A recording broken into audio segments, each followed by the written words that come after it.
Hello everyone, welcome to my channel once again. Today we discuss vegetables I want to plant. I have had these seeds for quite a while, the squash and cucumber broccoli. I've already done coriander every alternate month or every 6 weeks to 2 months. I always plant a fresh row of coriander. So this is one of the herbs we have on the farm. So I want to prepare seedlings of the broccoli, cucumber and squash. I want to use these containers. I do not have planters, so I want to improvise. So the first step is I'm going to drill holes using an old rusty nail. Then I fill with soil. Then I plant before I transplant. Usually I get these containers when I buy my meat and my chicken from the supermarket. So rather than throw them away, I wash them and keep them and repurpose them for various reasons. So today I'm going to use them as planters. I have drilled my holes using the nail. So next step, we are going to fill them with soil from the farm. I'm going to choose one of the fertile parts of the farm, preferably near the vegetable bed, where I have already poured manure and there's a bit of mulch, where the soil is darker in color.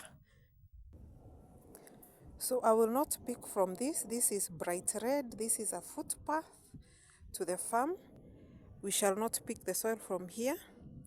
Rather we shall pick the soil from this section of the farm. It's dark red. It's darker in shade.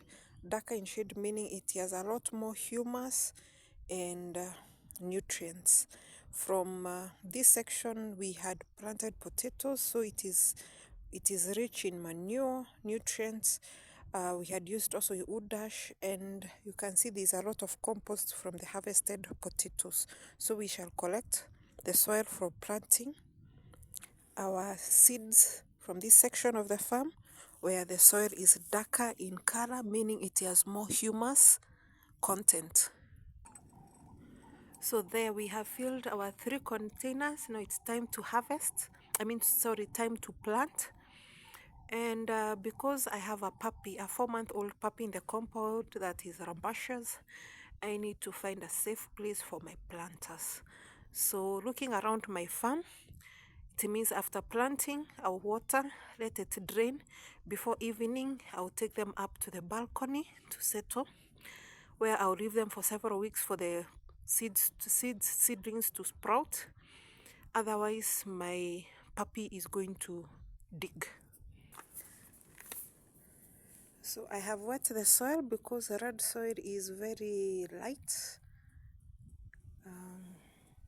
I'm going to give each planter a few seeds. So I'll start with broccoli.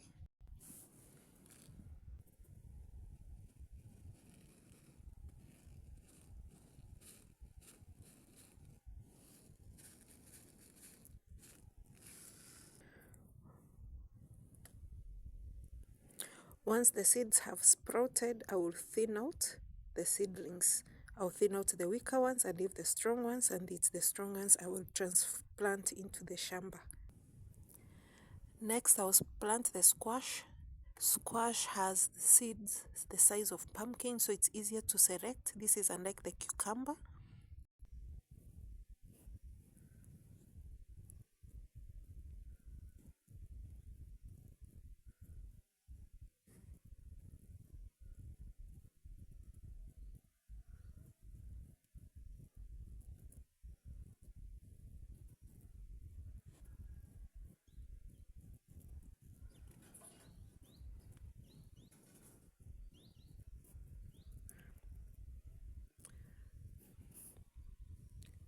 And the last one is the cucumber.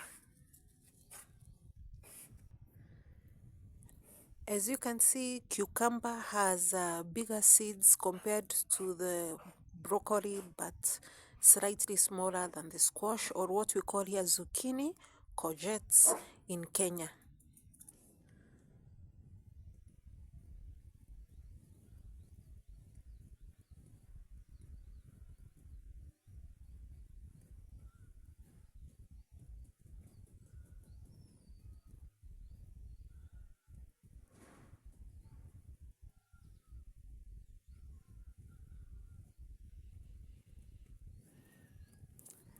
So after planting my seeds, I'm going to treat the soil with a wood ash.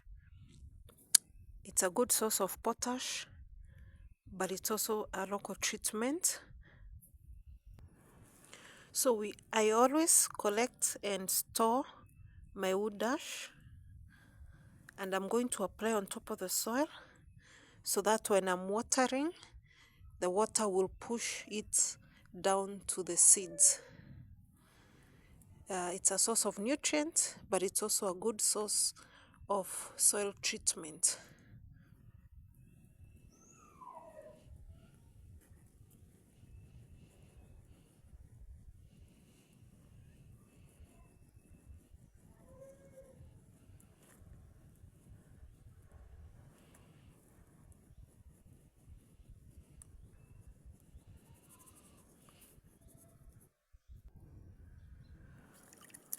One more watering.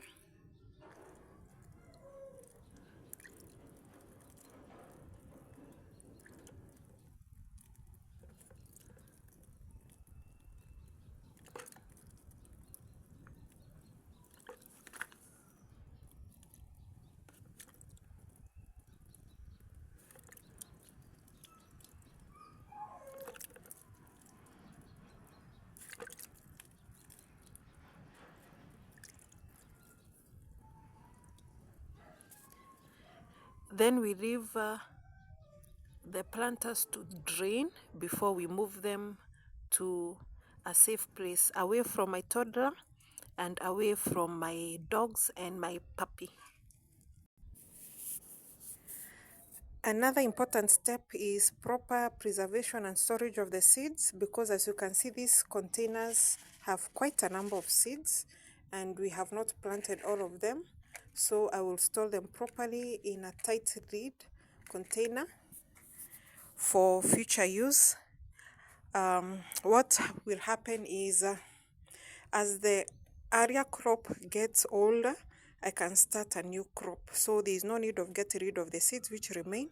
I just properly store them for the next batch of crop. There in my kitchen, I'm sure I have plenty of pegs, old pegs I can use to clip the edge of the paper.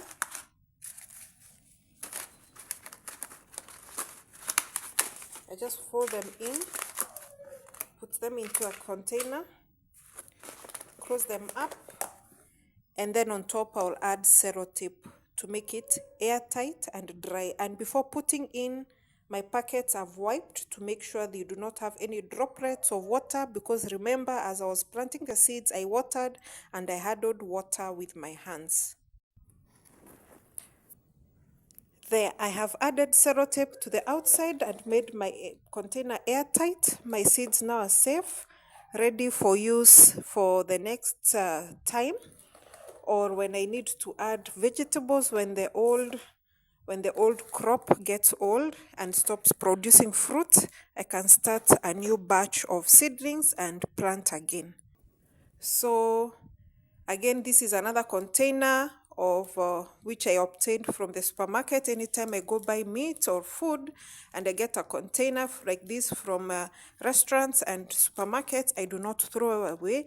I use up the food or meat, then I wash the container and use it or repurpose it for such activities.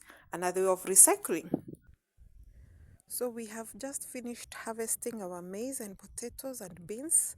I'm waiting for our farmer neighbor to come and pick the maize stalk. He's supposed to come and pick the last of the maize stalk. Once he's picked the last of the maize stalk, we are going to uproot the stumps, leave them out to dry. Our place is relatively very warm and hot. They will dry very fast, then I will burn and I'll use the wood ash on the farm. So meanwhile, as we wait for them to do that, we shall prepare our seedlings so that we prepare our vegetable beds for the new crop of vegetables.